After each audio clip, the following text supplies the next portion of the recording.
Well, Mr. Ambassador, thank you very much for granting the EIR this interview. Lyndon LaRouche and the Executive Intelligence Review has been warning for some time about that as a result of the collapsing London Wall Street-based financial system, what we call the British Empire, modern British Empire, which has been working with the collusion of President Obama, is now pursuing a confrontation strategy against Russia and China, which can lead to nuclear war. We have been trying to prevent this, including this weekend we held a conference celebrating the 30 years anniversary of the Schiller Institute, and the conference was called "Now is the Time to Create a World Without War." During the last couple of weeks, then we have seen that the international conflict with focus in Ukraine has been augmented by the renewed conflict in Iraq, with the recent military victories of ISIS or ISIL. This we see as a continuation of the British strategy, first elaborated by Tony Blair in April 1999, to break up the nation states of Eurasia and create the conditions for permanent warfare. Within the Islamic world, this has taken the form of promoting sectarian conflict between Sunni and Shia, which could lead to a multi-generational war reminiscent of the Balkan Wars that the British manipulated soon after the fall of the Iron Curtain. How are the two situations in Syria and Iraq interconnected? And how do you view this danger of British manipulating the current Iraq crisis into a trigger for such sectarian conflict that could be never-ending? بسم الله الرحمن الرحیم. در ابتدا تشکر میکنم از مؤسسه شیلر و همچنین شما که در سفارت تشریف آوردید برای انجام مصاحبه. First of all, I would like to take this opportunity to thank the Schiller Institute and you two in person for taking the trouble to be here at the embassy today.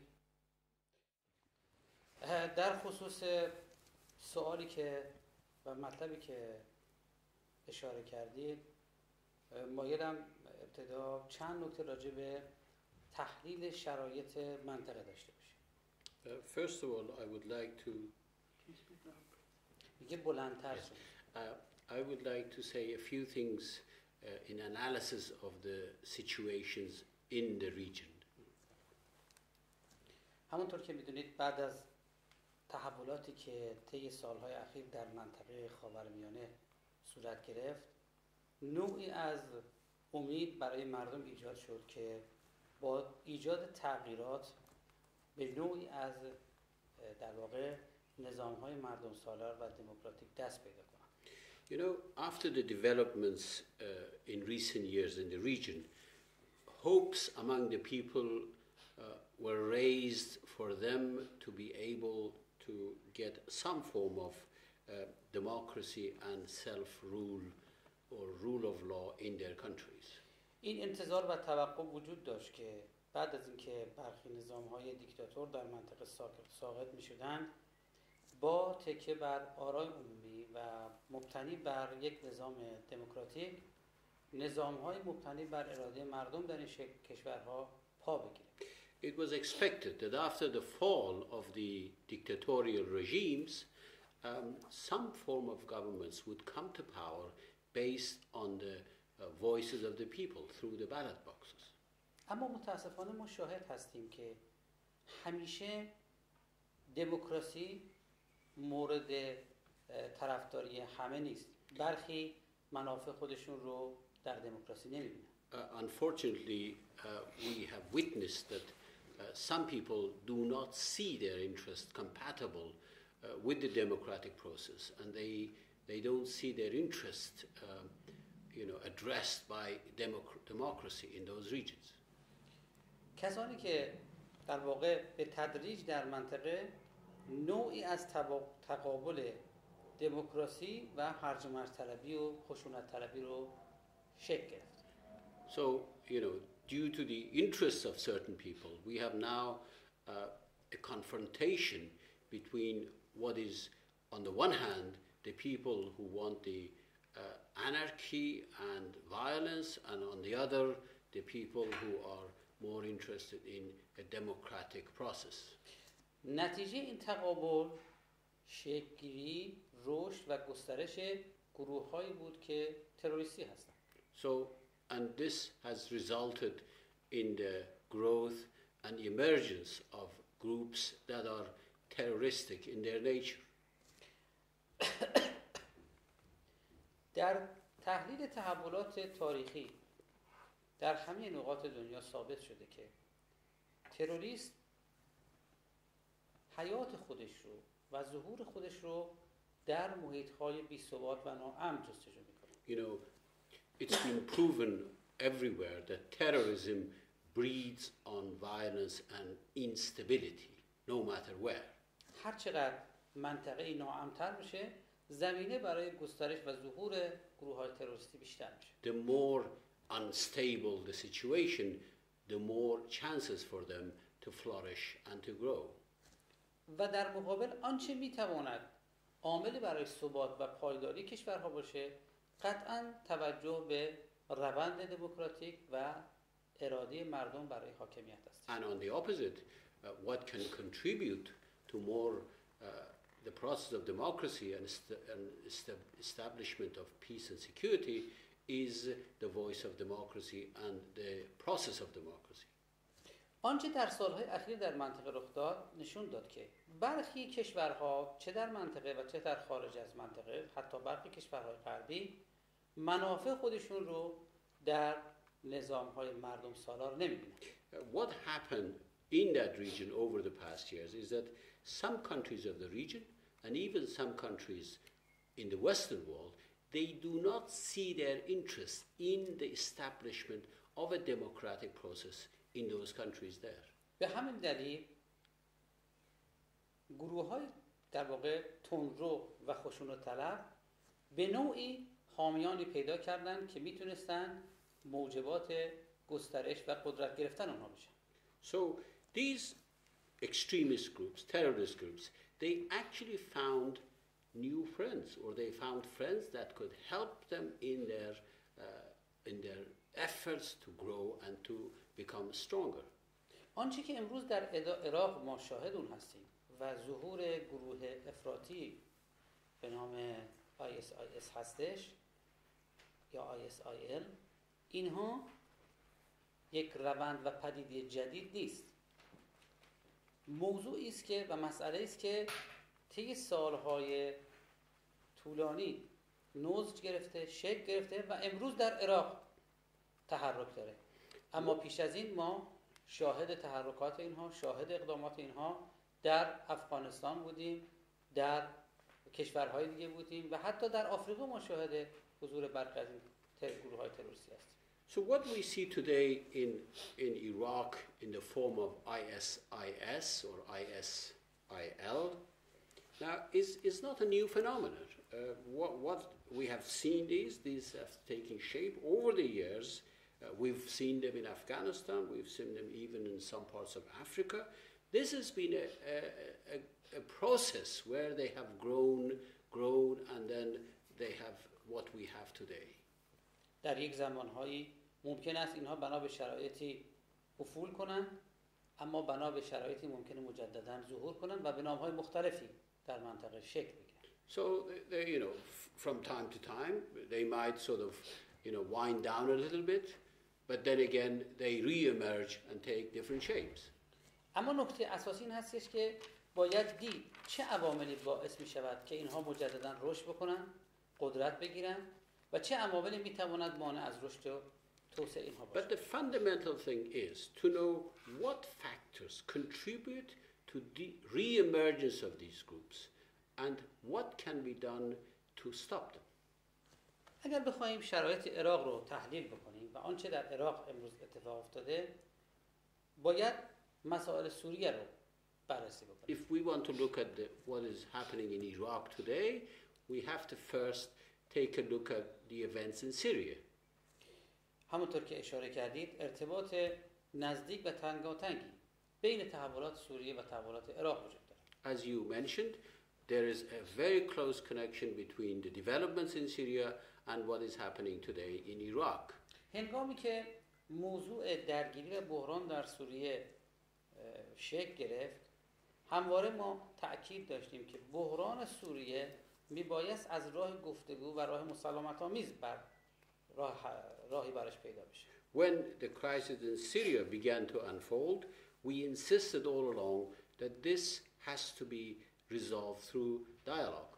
در حالی که از سوی ما شاهد بودیم که با ارسال پول، سلاح و کمک‌های مختلف برای گروه‌های نظامی باعث شد که زمینه برای گسترش درگیری در سوریه، بی‌ثباتی بیشتر و در نتیجه رشد و قدرت گرفتن گروه‌های تروریستی و خشونت طلب در سوریه بشه. But unfortunately, the funds, the weaponry that was sent to these groups in Syria and other helps given to them created the foundation for these groups to grow and to spread and to contribute to the development of the instability in the region.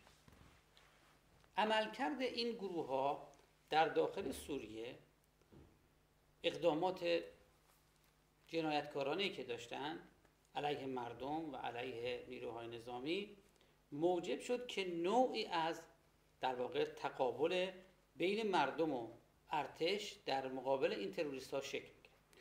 What these groups did in Syria, the atrocities they committed and the destruction they brought upon the people and the country, united the people with the Syrian army, and they were able to resist these groups in some ways.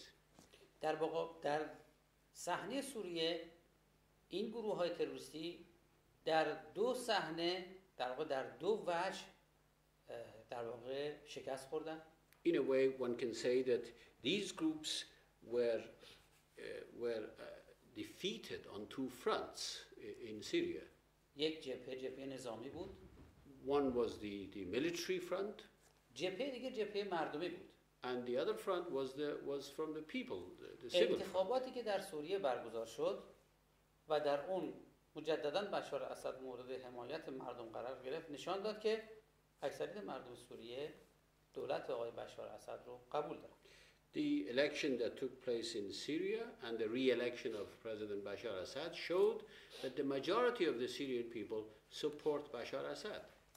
بنابراین با شکست در سوریه اینها به دنبال محیط دیگری برای تحرک بودند. So with the setbacks in Syria, they were after some new terrain for their activities. لذا متوجه عراق شدند. So Iraq was the focus of attention. عراق رو مناسب دیدن به دلایل مختلف. They saw Iraq as a fertile ground for that for different reasons. اولا عراق متاسفانه طی سالهای اخیر به دلیل عدم استقرار کافی و عدم ثبات امنیتی همچنان یک ثبات شکننده‌ای دارد. First reason is that unfortunately over the past few years Iraq has not been able to establish that level of security and stability that it should. نکته دوم وجود در واقع باقی مانده های حزب بعث و از جمله فرماندهان سابق ارتش عراق که کمک های زیادی به این گروه های تروریستی می‌کرد. The second point is the remnants of the former Iraqi Ba'ath Party, particularly the commanders of the former Iraqi army that have been giving help to these groups. نکته سوم اختلافات داخلی که در عراق به خصوص بعد از آخرین انتخاباتی که منجر به پیروزی مجدد دولت آقای مالکی شده بود در عراق افزایش پیدا کرد. The third point is the differences that remain in Iraq, particularly after the re-election of the al-Maliki's government in the recent election, the differences between the factions there actually was increased. نکته بعدی بحث استفاده از در واقع شعارهای دینی و پنهان شدن در پشت اهداف، در پشت شعارهای مذهبی، از جمله ایجاد شکاف بین تشیع و تسنن. The next point is the sectarian element, particularly the Shia-Sunni divide. And some people hide themselves behind this divide and try to take advantage of this phenomenon to advance their own cause. همونطور که میدونید بحث شیعه و سنی یکی از اهداف پنهان قدرت‌های استعماری است که سالها تلاش کردند تا زمینه آتش درگیری و نزاع بین شیعه و سنی رو در منطقه ایجاد کنند. You know, this has been no secret that one of the hidden agendas of some have been to actually inflame قدرت‌های استعماری. Yes. شما سام که قدرت‌های استعماری. Some of the imperialistic powers has been to use the divide, the Shia-Sunni concept, to try to inflame this concept to take advantage for their own goals.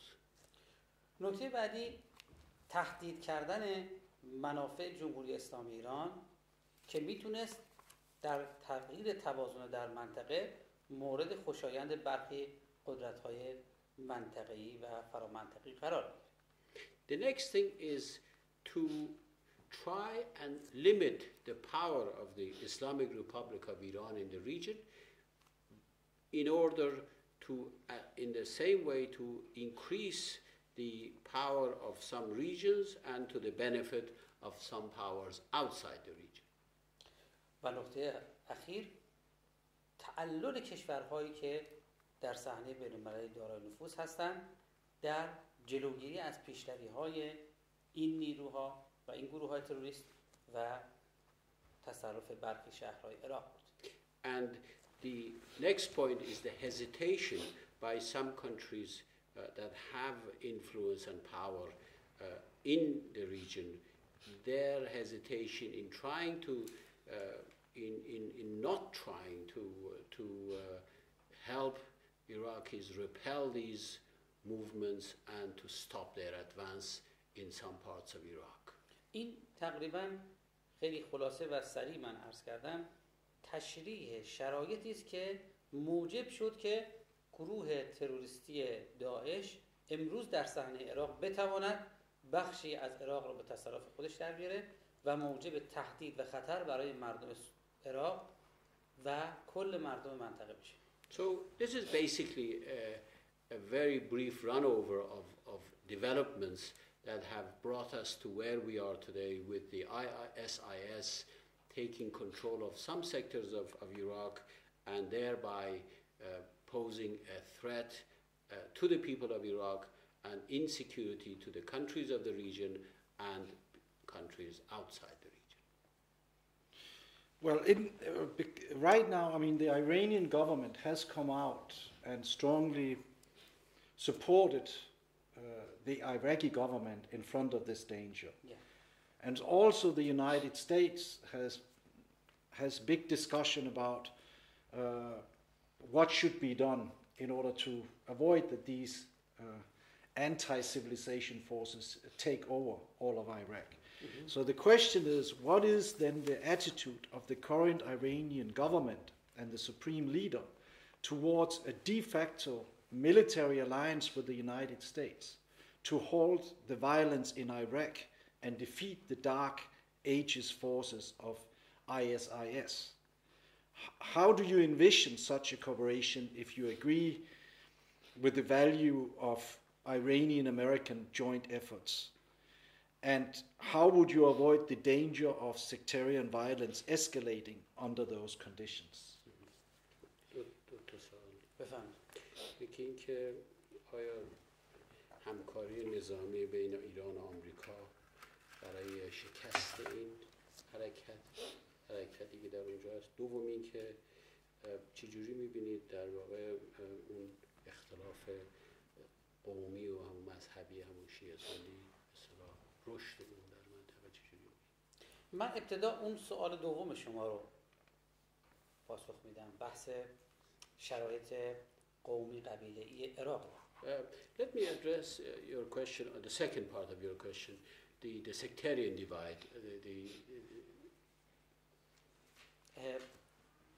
وضعیت عراق همونطور که میدونید خب از یک مجموع اقوام و اشایر تشکیل شده که اگر بخواهیم به صورت متمرکز و دقیق تر بگوییم، عموما عراق رو بین شیعه و سنی و اکراد تقسیم در واقع مطرح میکنن، اقوام در واقع مهمترین اقوام عراق رو. You know, Iraq is made up of a diverse number of tribal societies.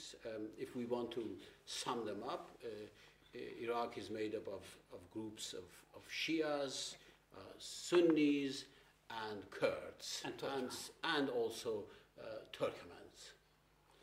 نکته که اینجا قابل توجه هست این هستش که وجود اختلاف ها و نقطه اختلاف نظر در بین این گروه ها امری اجتناب ناپذیره. The point is that differences among these various groups is something unavoidable. اما اینکه آیا گروه تروریستی و خشنی مثل گروه داعش آیا نمایندگی اهل تسنن رو در برابر تشیع دارد و این جنگی بین شیعه و سنی هستش، این امری کاملا انحرافی و غیر واقعی است. But the point that whether ISIS is a representative of the Sunni community and whether this fight is actually a confrontation between, on the one hand, the IAS support representing the Sunnis with the Shias is a totally wrong conception, and it is something to actually deviate attention from the main thing. سالها مردم عراق در یک همزیستی کاملی با هم دیگه بودن. You know, for many years Iraqi societies have been able to live side by side in peace. علمای اهل تسنن و علمای اهل تشیع در کنار هم بودن. The spiritual leaders of the Sunnis, the spiritual leaders of the Shias, they have been living side by side. و مشکلی با یکی نداشتن. And they have never had any problems with each other. نکته دوم این هستش که این گروهی که خود رو به عنوان نماینده تسنن معرفی میکند، هنگامی که به تصرف شهرها اقدام میکنه حتی اهل تسنن رو هم مورد آزار قرار میده و اونها مجبور به فرار از شهرها میشن. You know, second point is that this extremist group ISIS, whenever they occupy a place, they even, they don't limit their violence and atrocities just to the Shias. They actually attack the Sunnis as well, so much that the people of Sunnis, when these groups come, they actually flee and they try to leave the place.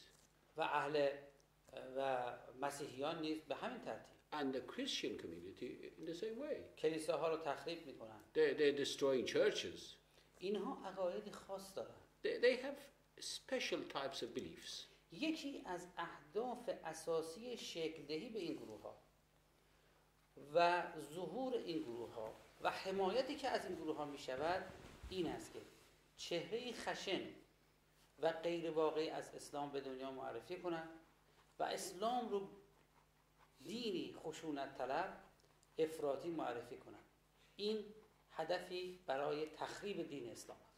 You know, one of the fundamental things, one of the main reasons for the formation of those groups, for the emergence of these groups, and the support these groups receive, is to actually show a very violent and unreal image of Islam into the world, and to show that Islam is a violent religion and Islam is an extremist religion. هنگامی که یک غیر مسلمان به خصوص در کشورهای غربی این اخبار و تحولات رو میشنود، ممکن است این تصور برایش به وجود بیاد که اسلام یعنی این خشونت طلبی ها و این چیزی است که خطری است برای آینده اسلام. You know, when people in other parts of the world, when a non-Muslim, particularly in the West, when they see the footages, when they hear the news, they actually they think the impression they get is this is Islam that we see. And this, of course, is a very, very serious danger for the future of Islam. چرا که این منجر به اسلام هراسی و نگرانی از اسلام در بین افکار عمومی جهان خواهد شد. This will only bring about an Islamophobia, in the Western countries, in the other countries, and this will also give a very negative image of Islam. در حالی که دین اسلام دین محبت، صلح و دوستی بین ملت هاست. Whereas, on the contrary, true Islam is a religion of compassion, a religion of peace among nations. و خداوند هنگامی که پیامبر اسلام رو مبعوث فرمودن، ایشون رو به عنوان پیامبر رحمت و لطف برای همه خلق بشر عنوان فرمود. And when the Prophet, peace be upon him, when he was went to the religion, then he was given a mission of spreading compassion and kindness for the whole world. به خصوص با اقدامات غیر انسانی و غیر اخلاقی که از سوی این گروه ها علیه مجموعه ها به خصوص شیعیان صورت میگیره، این تصور در دنیا به وجود اومده که اسلام و در واقع تقابل مذاهب اسلامی تقابلی در جهت گسترش خشونت و افراطگری است.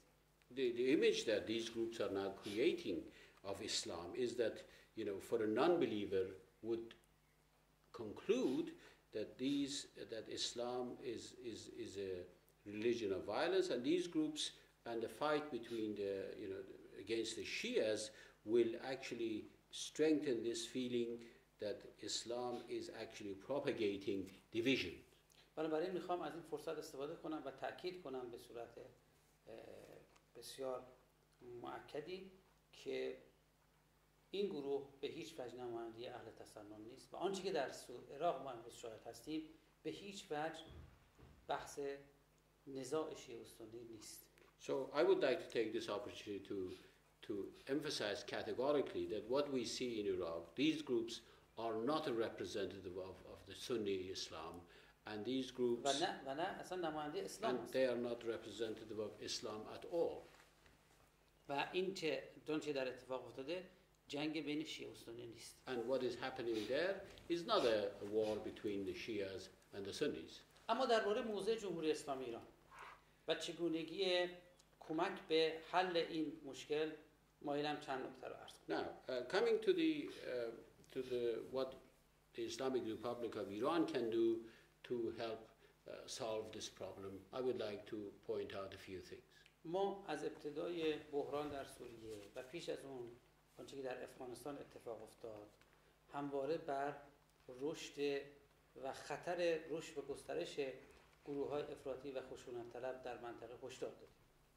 We have all along, when the developments in Syria took place, even way before that, when things were happening in Afghanistan, when these crises started, we have always warned against the danger of growth and spread of these extremist groups and terrorists. و همواره کشورهای منطقه و جامعه بین‌المللی رو دعوت به همکاری و همبستگی برای تقابل با این گروه‌ها و جلوگیری از گسترش و قدرتیابی گروه‌های تروریستی در دنیا داشتیم. We have always called on, we have always invited the countries of the region and outside for cooperation to confront these groups and to prevent these groups from gaining strength. و همواره بر ضرورت تصمیم‌گیری بین‌المللی علیه خشونت و تروریسم تاکید داشتیم. And در we have- همین رابطه رئیس جمهور ما در نیویورک و در مجمع سازمان ملل موضوع جهان عاری از خشونت و تروریسم ویگ رو مطرح کردن و انتظارمون این هست و خواهد بود که همه جامعه بین‌المللی یک پارچه و در کنار هم کمک بکنن برای اینکه ما بتونیم منطقه و جهان رو عاری از خشونت داشته باشیم. And for this reason, at the recent UN General Assembly, our president proposed the idea of the world without violence and terrorism, and our expectation from the rest of the world is to cooperate to try to stem the spread and to spread of these groups and the growth of terrorism. در حوادث عراق ما در عالی ترین سطح مقامات کشور ما اقدامات گروه های تروریستی رو محکوم کردن. بر ضرورت حفظ یکپارچگی و وحدت ملی عراق تأکید نمودیم و همچنین حمایت از دولت قانونی بغداد رو برای مقابله با تروریست ها تأکید کردیم و حق دولت و مردم عراق میدونیم که در مقابله با این گروه های تروریستی از کشور دفاع کنند. You know, we've condemned at the highest level the attack by these groups on Iraqi territory. We have announced our support for the government of Iraq and to confront these groups, and we have emphasized the legitimate right of the government of Iraq and the people of Iraq to stand firm against these groups and to defeat them. اگرچه در بعد از انتخابات عراق گروه‌هایی و احزابی ناراضی بودن از نتیجه انتخابات، اما بدون تردید اگر کشور به سمت بی‌ثباتی و ناامنی بره همه جهات عراقی خسارت خواهند دید. We also emphasized on the territorial integrity of Iraq, of a united Iraq before, and in the recent elections in Iraq, of course, there were groups and parties that were not satisfied. They were not happy with the outcome of the election, and the important thing is that there is no doubt that if these groups come together, they can defeat the voices of extreme what is happening in Iraq. اگر خشونت طلب‌ها در عراق حاکم شوند، همه جریان‌ها خسارت خواهند.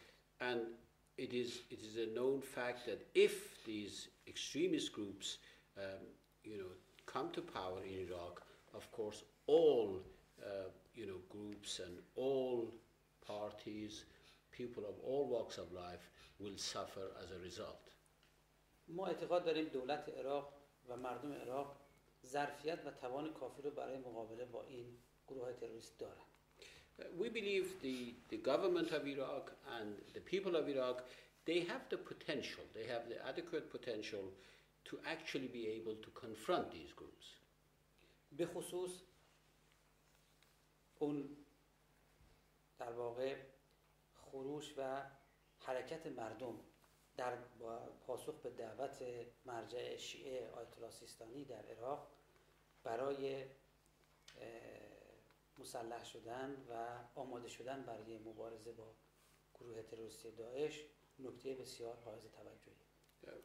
Particularly the move by the people to confront these, following the call to arms from the religious leaders, particularly Ayatollah Sistani, and the people responding positively to that is significant from our point of view.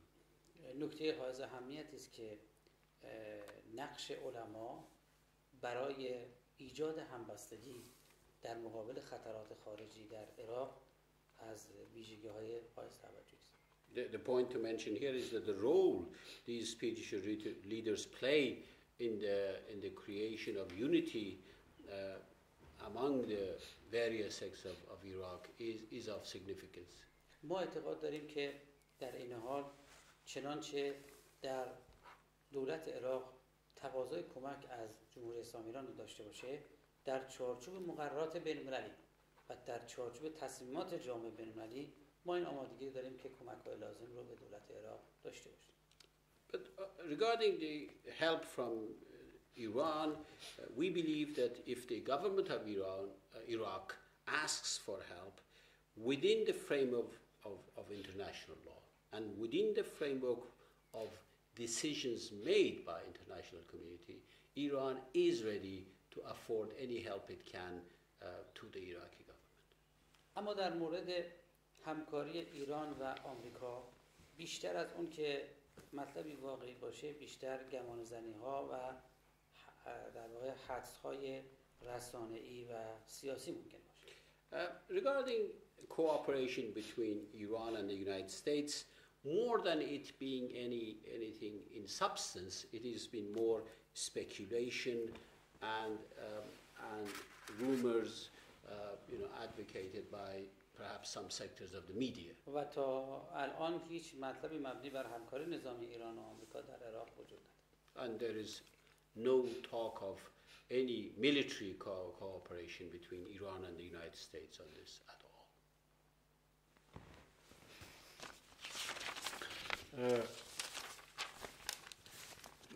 The mass media in most Gulf states has been describing the ISIS takeover in Mosul and Tikrit as also a popular uprising, and have been attacking Prime Minister Nouri al-Maliki for creating the conditions for this revolt.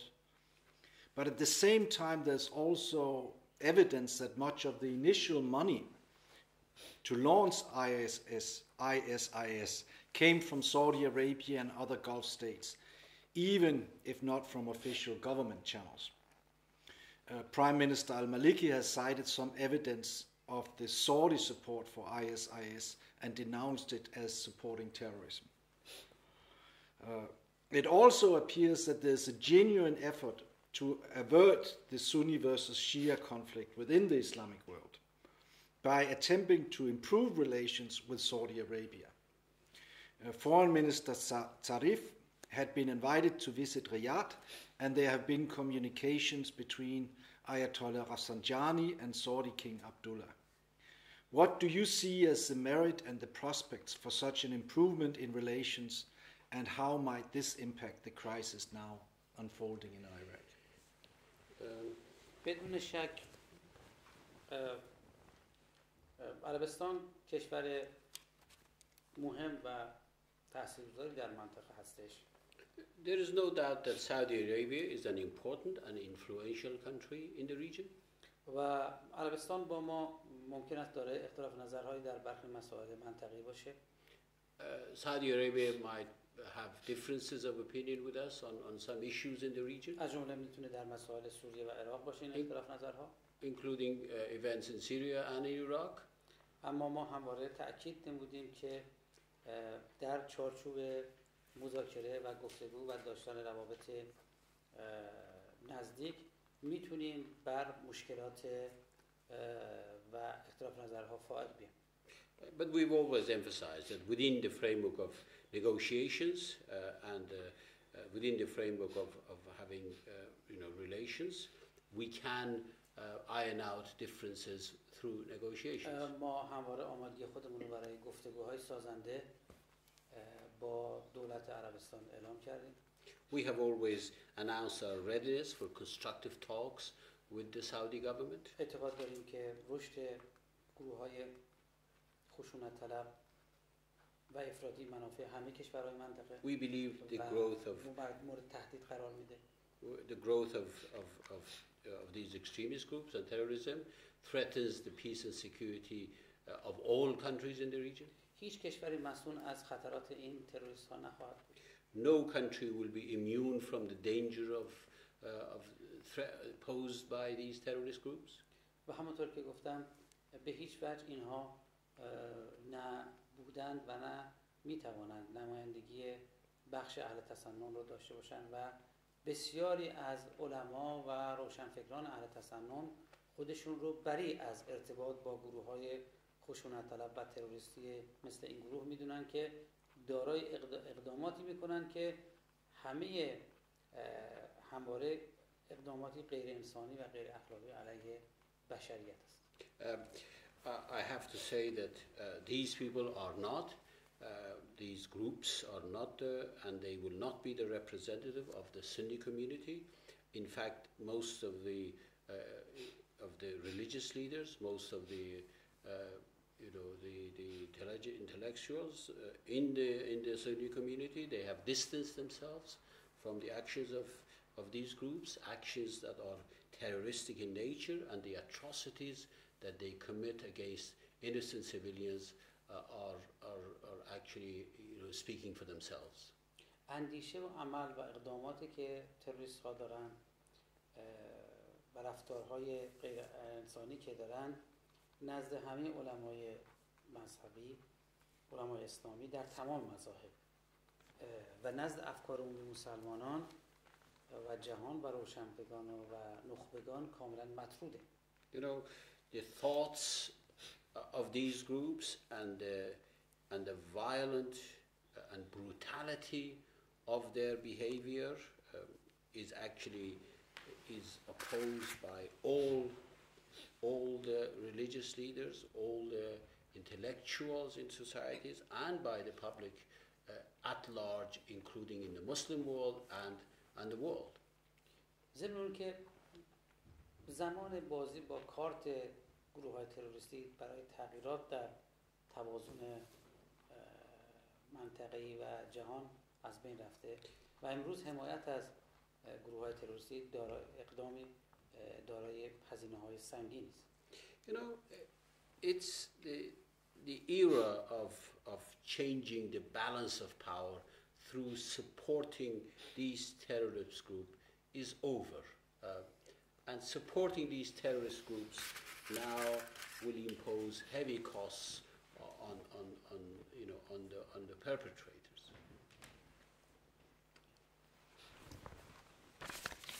We certainly hope so. I mean, one sign of it is the fact that in Britain right now, Tony Blair is coming under very heavy attack.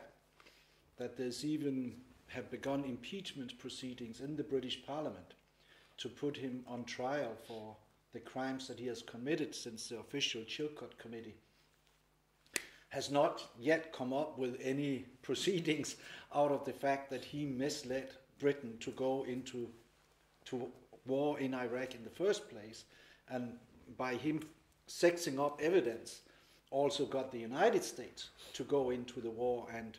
And if anything, one could say that the ISIS is the baby of Tony Blair, so one would think it's the time that certain consequences have been taken, that the forces that have been supporting this, what you can say, divide and conquer or divide and rule policy, which was the Roman Empire, which was any empires before, but which also specifically was the British Empire, that those days are over.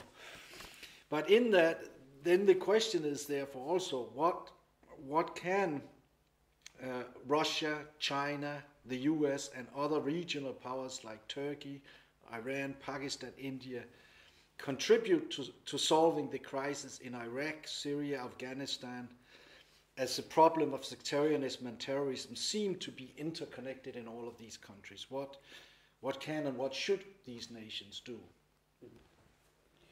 بدون شک مقابله با تروریسم و خشونت در جهان نمیتونه از عهده یک کشور یا چند کشور بر بیاد. این یک مسئولیت جهانی است.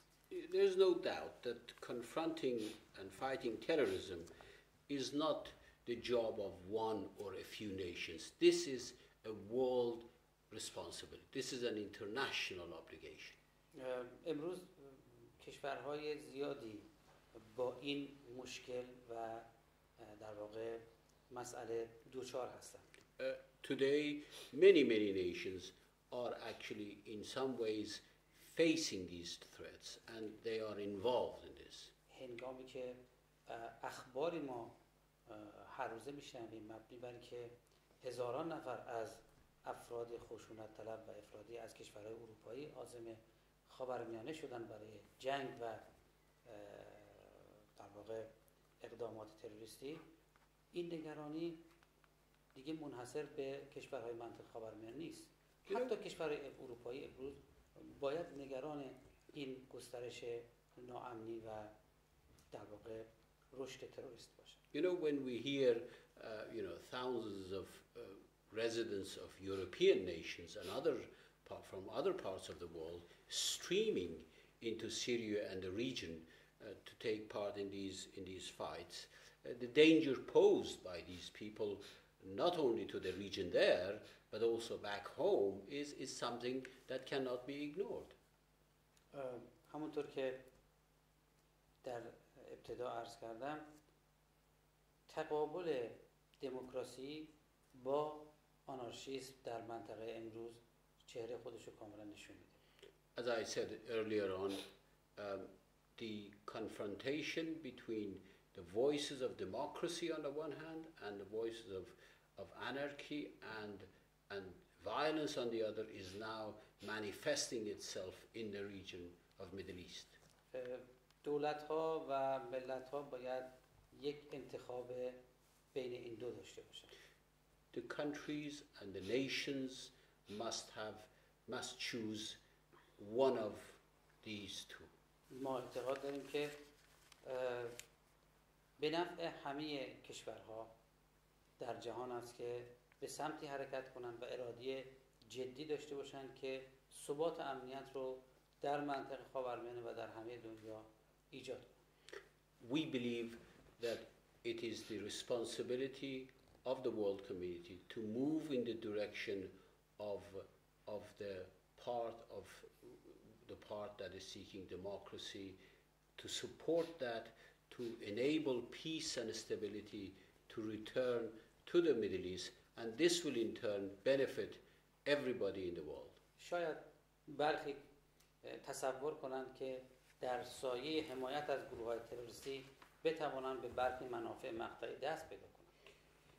Some people might think that by supporting terrorists or extremist groups, they might gain some advantages, short term that might be.